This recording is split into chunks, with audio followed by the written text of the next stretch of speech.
So, we've talked a lot about Stockholm in the last couple of days. We've talked about innovation and Stockholm as an innovation hub. We've talked about Stockholm as part of the ICT cluster. And I think we're going to be hearing a little bit more about Stockholm as we move into the next session, which is the release of the new edition of the Network Society City Index. It's a report that we've been doing for the past 5 years. It looks at selected cities around the world and measure ICT maturity in terms of how well they leverage from ICT investments in terms of economic, social and environmental developments. We call that the triple bottom line effect. Last year, Stockholm was ranked first. I guess we'll soon hear how we are doing this year, or how Stockholm is doing this year, and maybe you'll find some of your home cities being part of that index. We are releasing this on Monday first, so this is an exclusive look at it. So it's under embargo until Monday morning at 10. And to tell us more about this, we'll have two speakers. First of all, Patrik Regardh, who is head of our Network Society Lab, and he will also be joined by Annette Holm, who is the CIO of the city of Stockholm. So with that, I'll hand over to you, Patrik, to lead us into this year's edition of the index. Thank you. Hello? Can you hear me? Somewhat? Yes, now we can hear me. Good. So, I'm very happy to be here this morning and to present this work that we have been doing. And as Ola said here, I'm heading up the Network Society Lab, and we are looking into particularly the transformative effect of ICT, how ICT brings change in different sectors of society. And we have a couple of our publications available on the tables outside. I'm sure that some of you have picked up a couple of those, but those are the typical work that we are looking into. And obviously, we are aware of that cities is an increasingly important domain to look at. I mean, first of all, we have all the trends around urbanization, etc. I will not go into that. I think we all know that cities are becoming increasingly powerful and increasingly important in the world. But obviously also cities is thereby an increasingly important domain for ICT, both on a connectivity level as well as on application and enabler layer. And that makes it important for us, we believe, to understand the development of cities deeper than just as a place for installation of equipment. And lastly, I think cities also is, in many aspects, a more relevant domain to compare with, because if you look at, my favorite example is always compare UK with China, and the difference is quite big. Most statistics is on national level, and that makes it very hard to compare and to learn when you start to look into statistics. But when you compare London with Shanghai, for instance, maybe this equal, or the dimensions that are the same are much more relevant. So the comparison, and thereby the learning curve, if we look at cities compared to nation, can help us quite a lot to stimulate the development and to improve the speed of development. So with that said, I will, let's see, here we are. I will briefly introduce the City Index and the work that we've been doing. And the report looks like this, and it's available outside under the embargo that Ola talked about for you. And you have a good weekend then to spend reading that report. From sort of a design point of view, we have built the City Index on the notion of the role that ICT plays in cities. And that is something I think that what Martin Ingvar told us about healthcare is a very, very good illustration, a very, very elaborate illustration of how ICT is coming in and becoming a very strong change agent in how healthcare works. And obviously we see that in many other domains. I mean, look at urban mobility, for instance, how we travel around, how we move around. ICT is becoming a very critical component in improving that experience, in helping out to reach a destination in a better fashion, and also maybe to exchange traveling for something else, a video meeting or whatever, as an alternative to traveling. And equally, you can look into some of the broader inclusion issues. You can look into energy utilities, where ICT is coming into smart grids, etc. So we see that there is a very big role for ICT to play in cities. And I think that when we did this design of the index, we basically reviewed some 120 different reports, scientific reports, case studies, etc., to identify those common denominators where we see that ICT contributes. And we are focusing on those aspects when we look into the triple bottom line perspective. And the way in which we've done the index, and Ola explained that also briefly here, that we are talking about two main axes, or two main aspects of this index. One is the ICT itself, where we're looking into concepts like, ICT maturity, where we're looking into the performance of ICT in a given city from an infrastructure point of view. How well is the infrastructure performing? What is the speeds that the infrastructure provide? What is the diffusion? How propagated, how available is the infrastructure? Looking into affordability, which in a sense is the performance of the market. How effective is the market to provide these services? And we're also looking into actual usage levels. How well are we as individuals, but also institutions and business in applying and using ICT? So those three dimensions basically provides the information for the ICT maturity. And in total, I think we have some roughly 20 different data points in that dimension. And on the other side, we are then sort of correlating this with the triple bottom line effect, where we are grouping around social aspects, economic aspects, and environmental aspects. And those are, I think, summaries of the different areas where we see, through the research that we have been going through and reviewing, where ICT actually contributes. So if we talk about social, for instance, we're looking into healthcare and how well the city is performing from a healthcare point of view. We're looking into how well the city is performing from an education point of view. We're looking how well the city is performing from an inclusion point of view. And with inclusion, that goes into sort of things like crime rates, it goes into unemployment or employment rates, etc. How sort of acceptable is it to live in the city in that sense?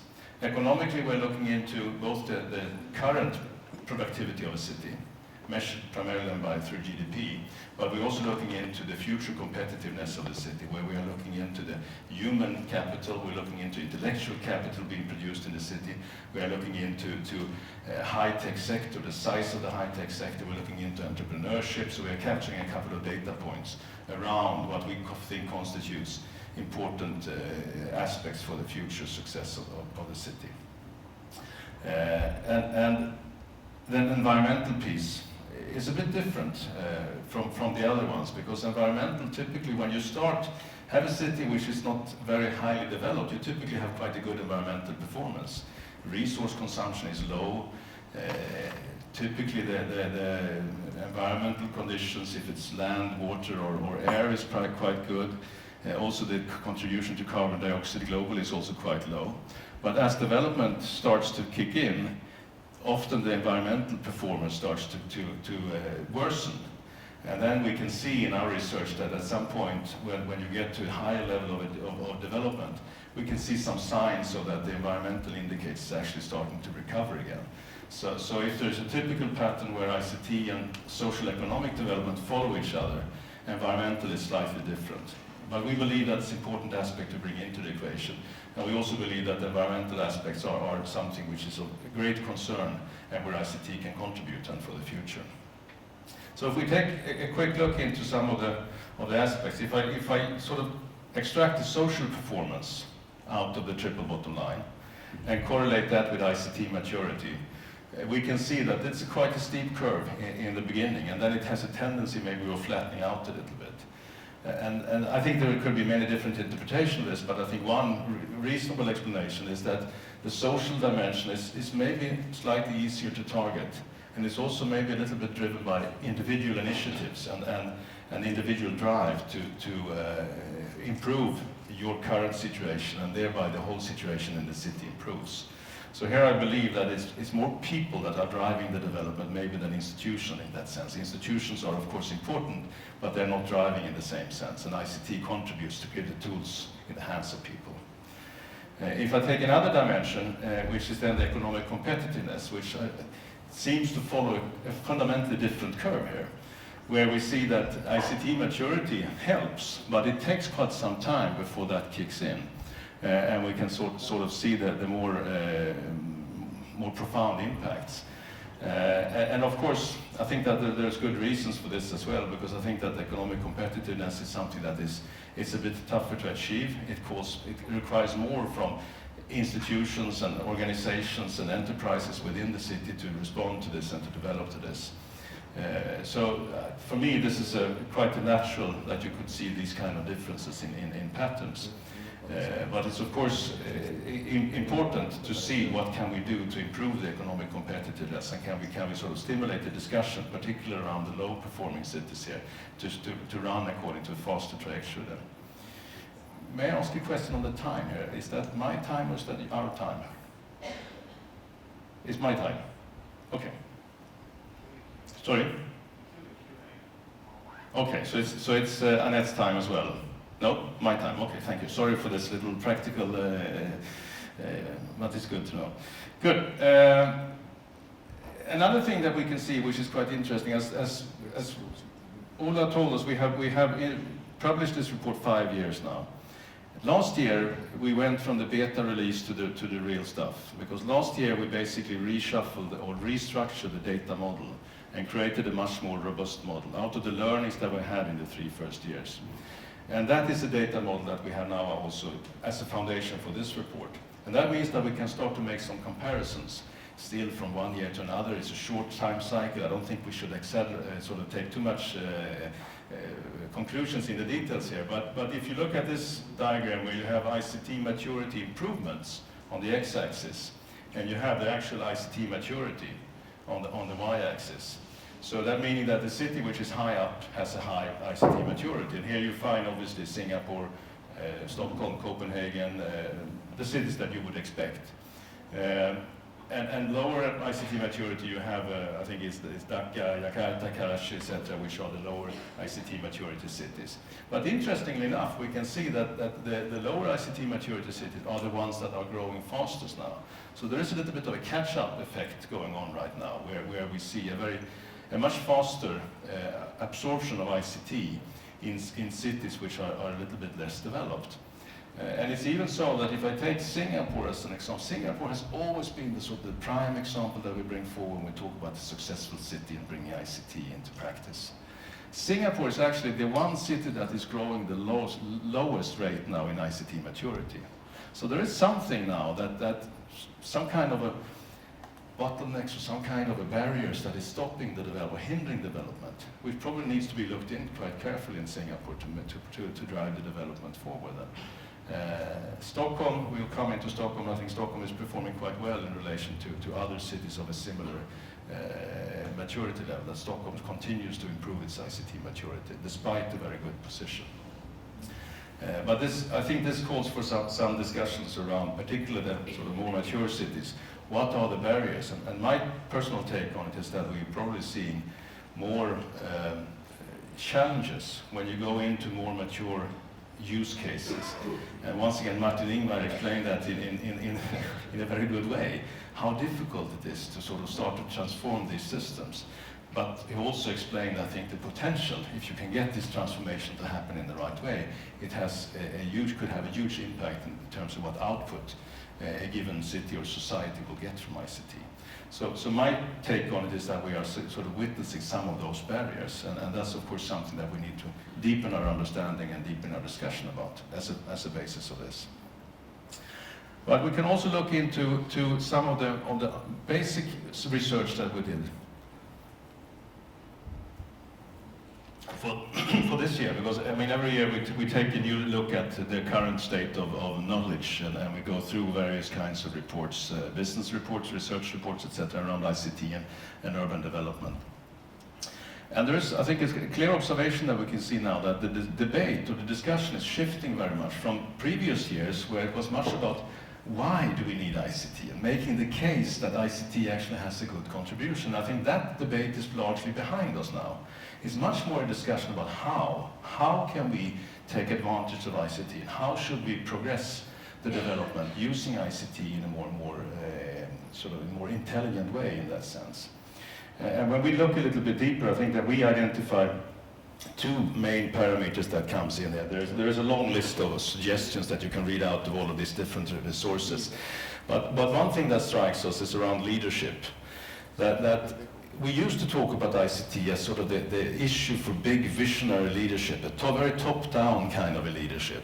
But I think that is also shifting now, where it's more a matter of should I say, distributed leadership, where I think that ICT is becoming a part of the curriculum for leaders. As a leader, you need to know a little bit of legal, you need to know a little bit about human resources, you need to know a little bit about finance, and I would add ICT to that list. Because if you are not able to understand how you can use ICT to rationalize your operation and free up resources for more productive work, and if you don't know how to use ICT to increase engagement with your different stakeholders, your leadership task is going to be very tricky. And I think that including ICT usage and ICT knowledge into the leadership curriculums is something very important.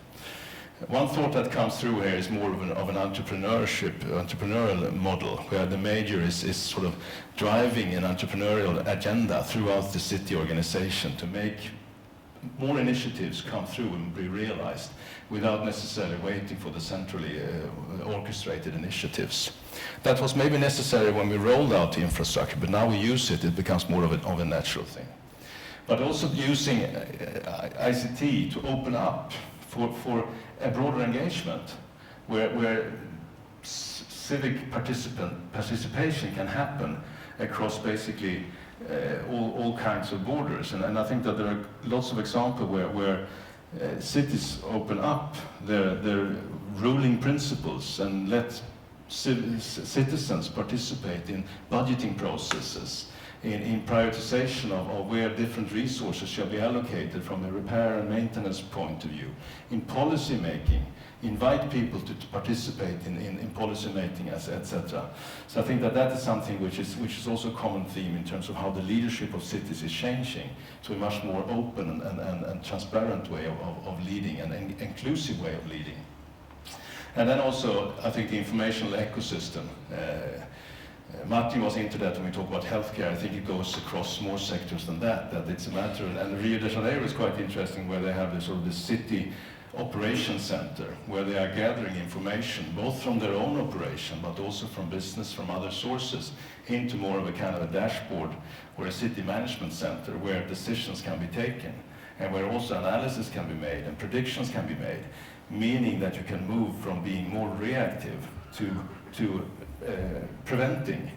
It can be in the traffic, it can be in different other areas where you can be much more proactive in your management of the city then. And from a collaboration point of view, I think that cities need to sort of work much more from sort of a platform thinking, where the city is providing some of those vital platforms where information can be exchanged, where the innovation community can be invited to solve some of the city challenges, develop applications, etc. Obviously open data, open governance, etc. are part of that into the picture. But I think also cities need to work much more on shared solutions. When I look, and now I come to one of my favorite topics here, when I walk around in Stockholm, sometimes I go by the bus or the subway, I use this blue card. It works quite okay in Stockholm, but if I go to Uppsala, they have a yellow card. So this won't work. If I go to Gothenburg, God knows what color they have. If I go to New York, it definitely doesn't work. And I know that the Stockholm public transportation company had quite a hassle to get this work, so they spent over budget a number of times to get this system working. And I bet they did the same in Uppsala, or I know that they did the same in Uppsala. And I trust that they did it in Gothenburg as well, and in New York as well. And my point is that when you try to solve your problems sort of city by city, you end up in solutions which might work quite okay in that particular city, but at a very high cost. And if you go back to the issue about standardization, if I pull this one out, this is the same. I'm as equally mobile with this as I am with this. This happens to work all over the place. I can turn this on anywhere, and it works. I may pay a little bit extra for a telephone call from New York than from Stockholm. I can live with that. It could be the same here. And if we look at the cost of operating this system compared to the world's transport payment systems cost, I bet that there's at least two oceans in between, where the effectiveness and efficiency of operating this infrastructure is so much higher. And by this I mean that when you go into building cities on ICT infrastructure, we need to recognize that ICT scales in a fundamentally different way. And you cannot, in the same way, allow to build your own solutions because they become expensive and they become unpractical to use in that sense. So I think that's very much about sort of creating shared solutions from a city point of view. Looking at this bigger picture, this leads us then to somewhat predictions, or 3 predictions from our side.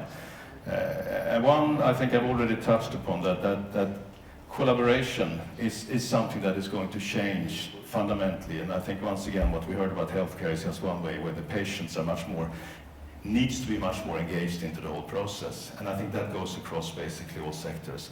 But also that collaboration is changing the core of how you build an organization. Because in the future, I think we will see more temporary configurations where people are sort of extracting competences and resources more casually into a business which is run. If you look at the startups in Stockholm, the gaming companies and other companies, they are building an operation extremely lean and relying on getting resources, even funding through crowdfunding and those kind of solutions. And I think that ultimately that is going to make a call for changed legislation, changed rule setting in many aspects. I mean, the regulation around employment, for instance, is built very much about the old logic of what an enterprise or a company was. But I think also the legal frameworks for how you do the legal frameworks surrounding companies and accounting, etc., is also all going to be affected by that. So I think this is a force that has a wide political implication, or a wide society implication at least, maybe not so political. The second prediction that we make is that people power is going to drive the urban development. And I think I made some points, but I think there are 2 aspects to this. One is that we see more and more cases, and I'm thinking about a case like Airbnb, for instance. I trust that you heard about Airbnb, to get somewhere to stay when you are not away from home. And as we know, that started as a couple of guys in San Francisco solving a problem with not having money to pay the rent. So they built some kind of solution to see, can we have somebody staying in our apartment overnight from time to time to get a little bit of an income? And so far it's all fine, but the interesting thing here is that with ICT, that scales, and it only took a couple of years, and then you have a global sort of overnight platform where people that has a bed and people that need a bed effectively can meet each other. And if you look at Airbnb today, the latest valuation I saw of Airbnb, they're today valued higher than the world's largest hotel chain. And they are operating 3,250 hotels, and Airbnb is not operating one single hotel. So that is a little bit the impact of a couple of guys having a very everyday kind of a problem, and how the solution to that problem scales and creates a fundamental change agent and transformation force then into the hotel business, etc. The other aspect of people power, I think, is the opening up that I talked about, that governments and city authorities are opening up their way of operating the city into become much more open for suggestions, advices, and recommendations from the citizens. So I think those 2 forces are 2 strong forces that will change the power play significantly in the industry, also in cities. And the third one, which resonates partly with the other ones as well, is that we are a bit frustrated of GDP as a measure of economic terms. We used it